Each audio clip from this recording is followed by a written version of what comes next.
Hello and welcome back once again to the Wrestling Group. I'm your host, as always, Ryan, and today we are doing our preview and predictions of AEW Double or Nothing. That's right, one of the biggest pay-per-views in wrestling of the year is back. We have 9 main card matches and 3 pre-show matches to get through. We're going to have a little look through. I'm going to give my predictions of who I think will win each of the matches, and then of course feel free to leave yours in the comment section below. It will be exciting and fun to be able to go back through and see if you can beat me in the predictions game. So we'll start with 3 pre-show matches. I'm going to skim through these because I haven't got major interest in them, because to be fair, it's not exactly the most exciting pre-show card, is it? We have Divine Dominion, which is of course Megan Bayne and Alina Cross. They'll be taking on Zayda Steele and Viva Van. Both been performing quite often in Ring of Honor lately. They are teaming together to take on Divine Dominion, who obviously are the AEW Women's Champions. If they beat them within the 5-minute time limit, they will get a shot at the AEW Women's Championships in the future. But I don't expect that to happen. I think Divine Dominion are going to basically crush them in probably 2-3 minutes and move on. I hope we start to get a bit of storyline coming out of this, because obviously they've been doing this week on week. They're facing no marks, nobody's. Obviously these two have been, showing up in Ring of Honor and having matches in Ring of Honor, but let's be honest, I don't even think they've teamed together before this. So yeah, I know it's given them a little bit of an opportunity, but at the same time, the division now has been halted. I feel like we were going somewhere when we had the Babes of Wrath. It was exciting, it was fun. We had some teams that obviously are no longer even together. So I feel like we definitely need to start building that division back up. I feel like Divine Dominion as champions has held it back quite a bit, to be honest. But yeah, I'd expect them to win. Up next, we have Boom and Doom, which is Big Boom AJ and QT Marshall. They are teaming with Conglomeration members Mark Briscoe, Orange Cassidy, and Roderick Strong. They'll be taking on Shane Taylor Promotions, which of course is Shane Taylor, Anthony Ogogo, Captain Sean Dean, Charlie Bravo, and Lee Moriarty. Again, pretty much throwaway match. Not really. I mean, it's going to be good. They're all good wrestlers. Besides Shane Taylor and Anthony Ogogo, but they are all good wrestlers, so we'll get a good match. It doesn't really mean anything. I just say go with the faces, go with Boom and Doom and Conglomeration, just because the faces, and I feel like it start the pay-per-view off well. I don't really know why, but that's what I'm going with anyway. Death Riders, this is the only match I'll probably end up watching. Death Riders versus the Ops. So we have obviously Claudio Castagnoli, Daniel Garcia, and Wheeler Yuta, and they'll be taking on the Ops, which is Anthony Bowen, who's only just joined ranks recently, Hook, and Katsuyori Shibata. So I'm excited to see Anthony Bones and the Ops. He's needed a bit of direction since leaving the Acclaimed, and I finally think we might get a bit of direction for him now with the Ops.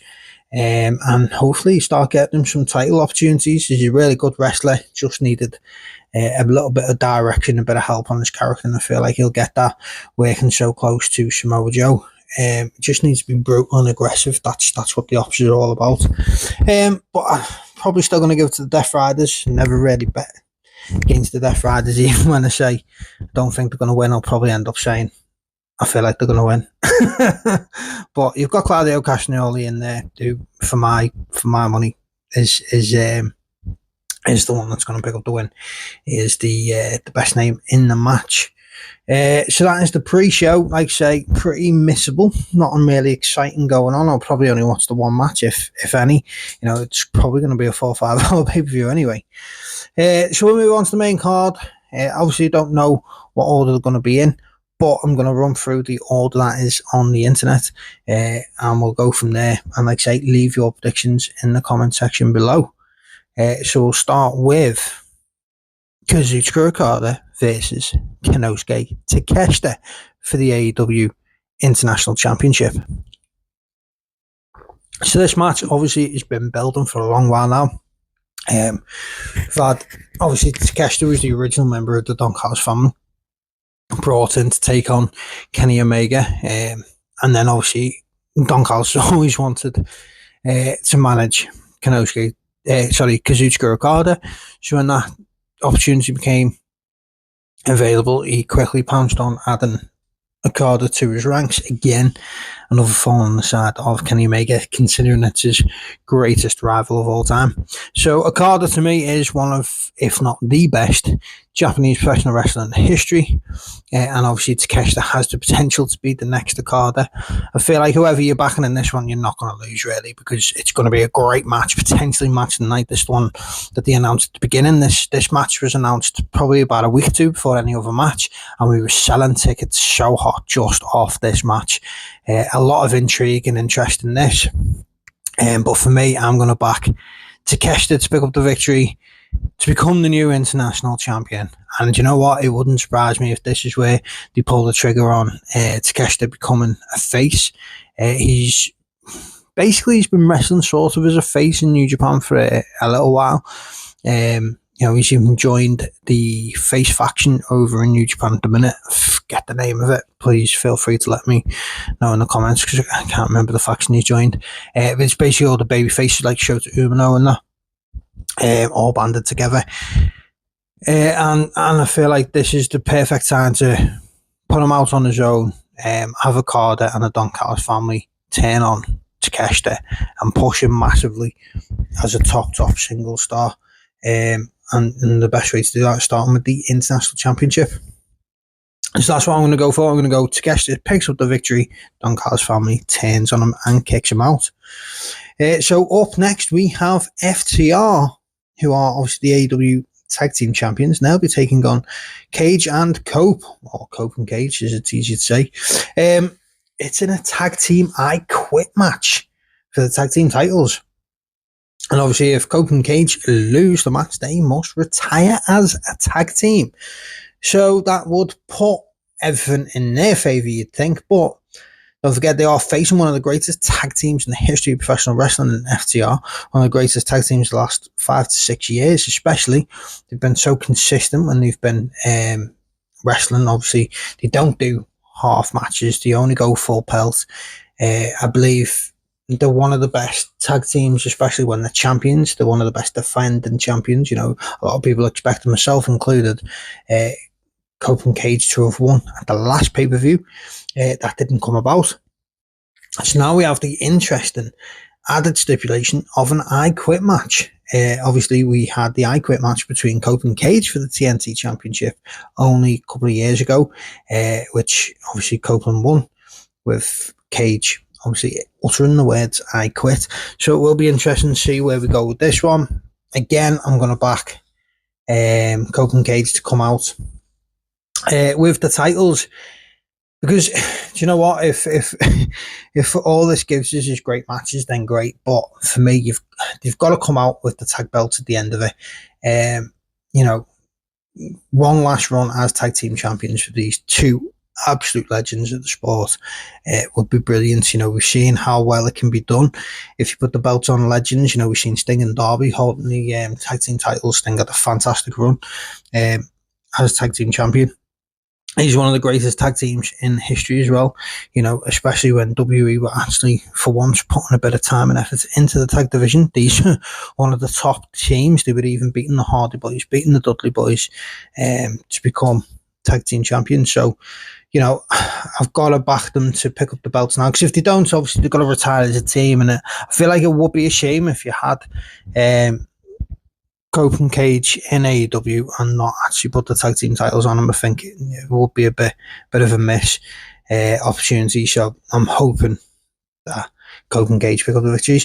And who knows, we may well see Beth Phoenix return in some role.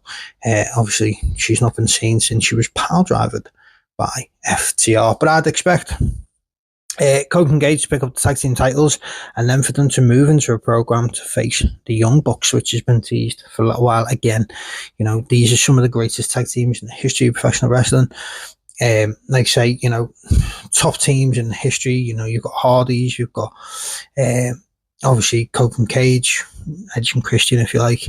You've got Young Bucks, you've got FTR, you've got Motor City Machine Guns, who could be coming in soon. You've also got New Day, who could be coming in soon. So putting the belts on Cope and Cage and then opening the door for another two of the greatest tag teams in the history of wrestling, it just excites me right now. I don't understand why other companies don't bother with tag teams.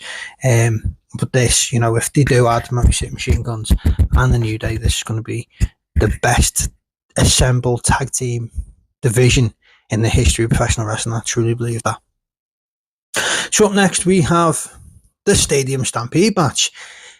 Now, this is going to be a long one. So we have Chris Jericho. He's teaming with the Hurt and the Goat, which is Bobby Lashley and Shelton Benjamin. They are teaming with the Elite, which is, of course, Matt Jackson, Nick Jackson, Kenny Omega, and Jack Perry. And they'll be taking on the Demand, which is Ricochet, Bishop Khan, Toa Leona, Don Callis family members Mark Davis and Andrade El Idolo, and the Dogs, Clark Connors and David Finlay. It's a hell of a match, that, isn't it? Stadium Stampede match, anything goes. It's going to be absolute anarchy. People are going to get absolutely done in. You're going to see blood. You're going to see weapons. You're going to have multiple camera angles. You're probably going to miss off of the match because the cameras can't keep up. We may even have music continuously playing throughout, like they've done in the Anarchy Arena before. I mean, it all boils down to Chris Jericho versus Ricochet. That's what this is all built from. And I believe that's how it's going to end. I feel like Chris Jericho beats Ricochet here. I think Chris Jericho even maybe taps him out to the walls of Jericho. We've seen, is it 3-0 Ricochet is now against Chris Jericho since returning? He's not won a single match. Like, I'm absolutely over the moon Chris Jericho decided to remain a wrestler and not become a retired sports entertainer by going back to the E and just jobbing straight away to Gunther. I'm glad that never happened. I'm a massive Chris Jericho fan. Always have been. Believe he's in my top 5 wrestlers of all time. But I was absolutely shocked that when he did come back, he's just consistently lost. I mean, I think it's cool. Puts a lot of eyes on Ricochet. I was worried that when they took the national championship off Ricochet, that he might lose a bit of momentum, but he's not done that.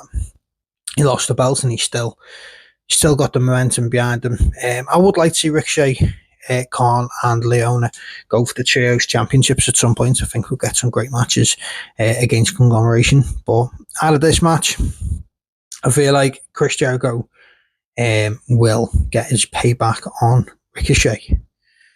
So up next, we have a fatal 4-way for the AEW Women's Championship. Now, what's interesting about this match is it's full of AEW Women's Champions. So we, of course, have Hikaru Shida, who is a former 3-time AEW World Champion.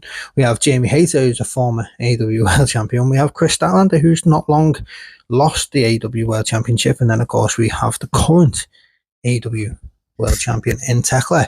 It's going to be an interesting one. We've had Statlander and Shida have been somewhat teaming lately. Been a bit more one-sided, I'd say, for Shida. She keeps doing things that seem to annoy Statlander. I expect this will implode during this match. Probably one of them will go for the cover, because don't forget, in a 4-way, it's 1 fall to a finish. It's not elimination.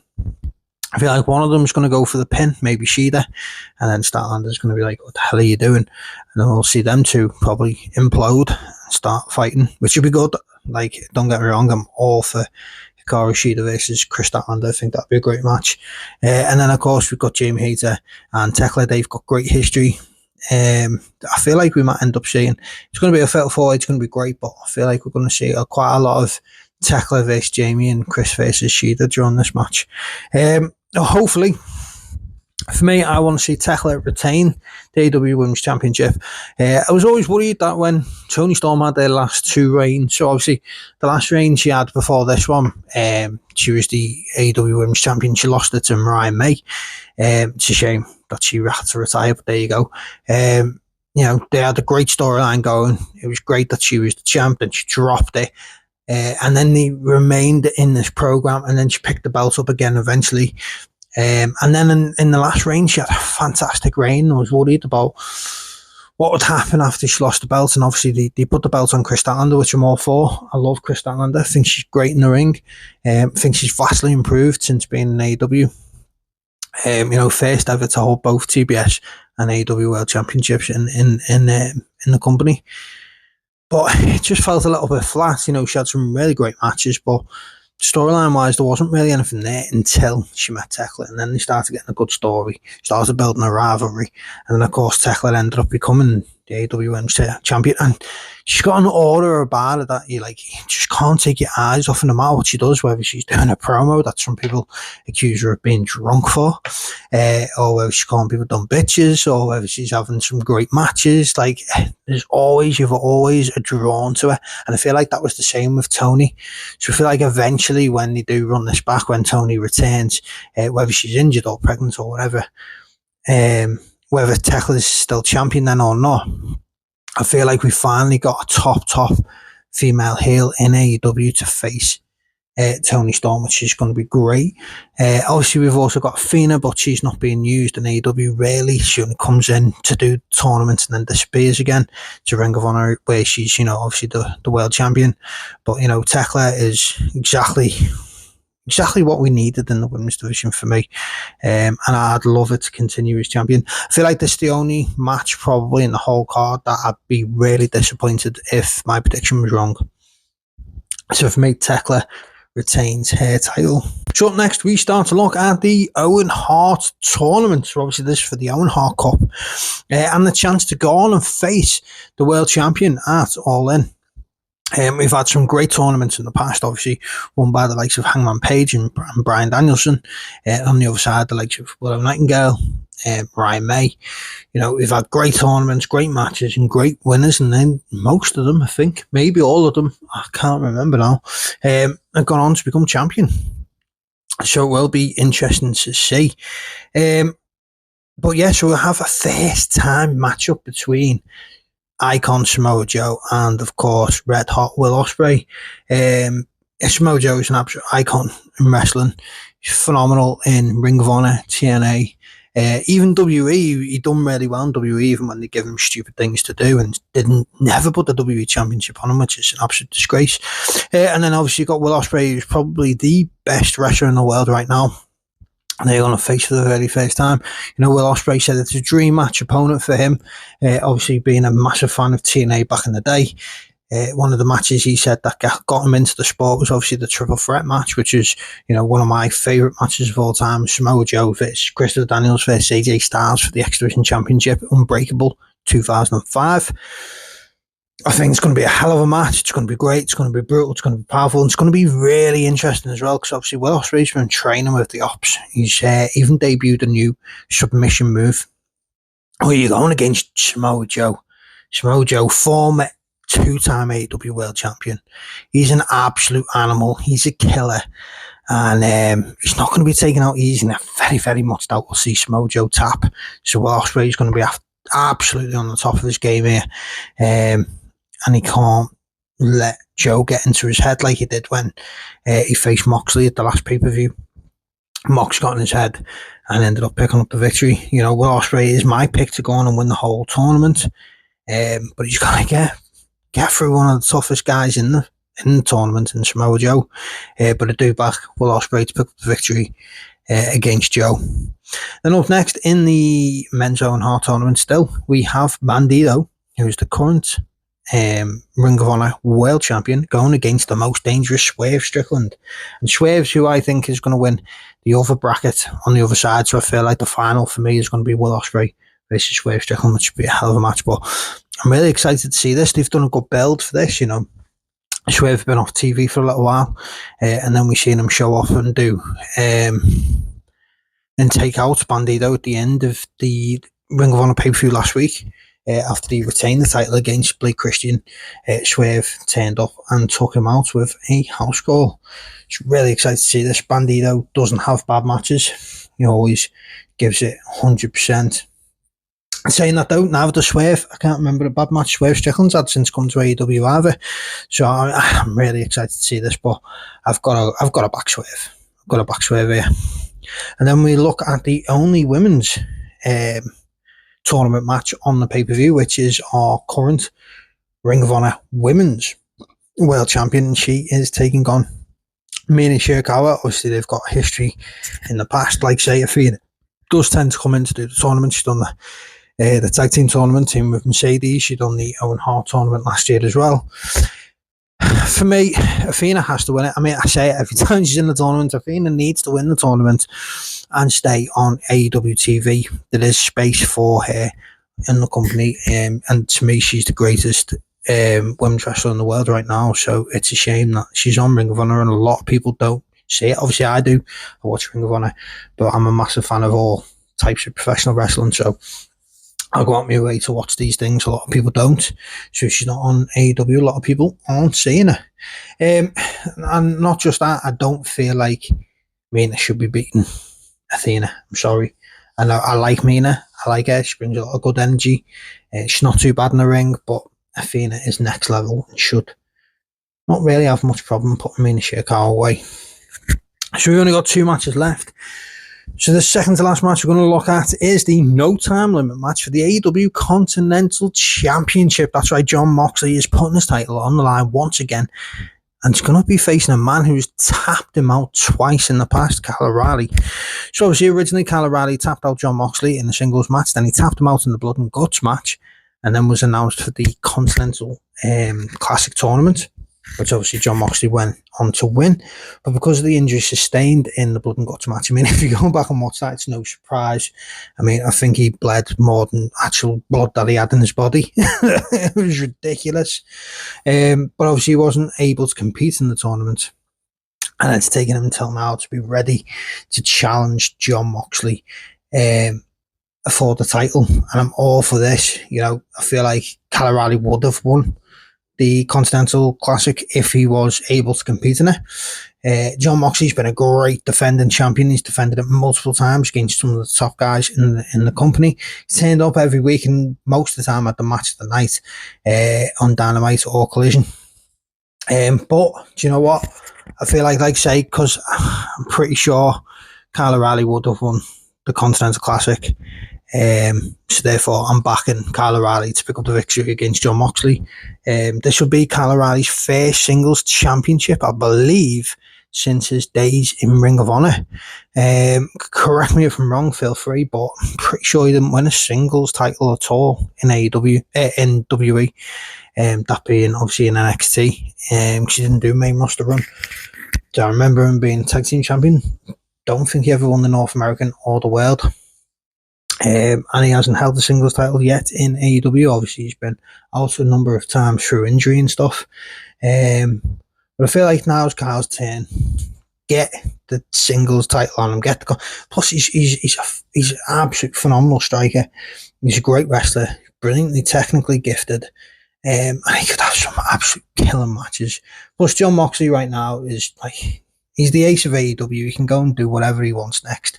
If he wants to go and challenge for the International Championship, he can do the National Championship, the World Championship again, tag team trios, whatever he wants to do. That's the thing. He's never been a tag team champion in AEW. He could want to do that with Claudio. Who knows? But I'm backing Kyle O'Reilly to pick up the victory and become new Continental Champion. So this brings us on to the main event of the evening. That's right, it's the title versus hair match for the AEW World Championship. We have World Heavyweight Champion Darby Allin, which still sounds mad to say, but I'm absolutely over the moon that Darby picked up the victory, became AEW World Champion, and it's been on an absolute tear since winning the title. What was it, 30 days ago, 32 days ago, something like that. He's defended it 7 times successfully, and he's had absolute killer matches every time against the likes of Kevin Knight, Speedball Mike Bailey, Brody King, Pac. You know, he's had absolute stellar matches, Sammy Guevara, and every single time it seems like he's going to lose the belt to Tommaso Ciampa as well. Phenomenal match. And then it just happens at the last second, man, just crawl it back and retain. And that's the thing Darby's always done. He's always been the underdog. He's always been the guy that people have always backed against. But, you know, during this run, he's shown, like, you know, he's given people opportunities that wouldn't normally get opportunities for the AEW World Championship. You know, multiple of them haven't had world title opportunities before. Some of them will be world champions in the future. You know, obviously Takeshita as well, forgot to mention that. You know, Takeshita, I'm sure, will be AEW world champion at some point. Kevin Knight probably too. You know, even Brody King, who's had a phenomenal run. It's been fantastic, and it should never be emulated again. No matter who wins the title in the future, this should never be a thing where they do this run again, because it should be so unique. And the only thing he wanted MJF to put on the line for the shot at the title is his hair. So obviously, if MJF loses, he will be shaved bald. If Darby Allin loses, he will no longer be AEW World Champion. So there's a lot riding on this. MJF obviously is a former two-time AEW World Champion. He knows how to win the big matches and the big moments. But as we've seen, MJF likes to cheat, should we say, to win matches.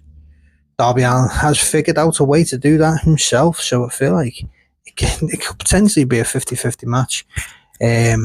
But to be honest with you, I'd expect MJF to pick up the victory, keep his hair, retain the title, and become three-time AEW World Champion, and going into All In as the World Champ to face Will Ospreay.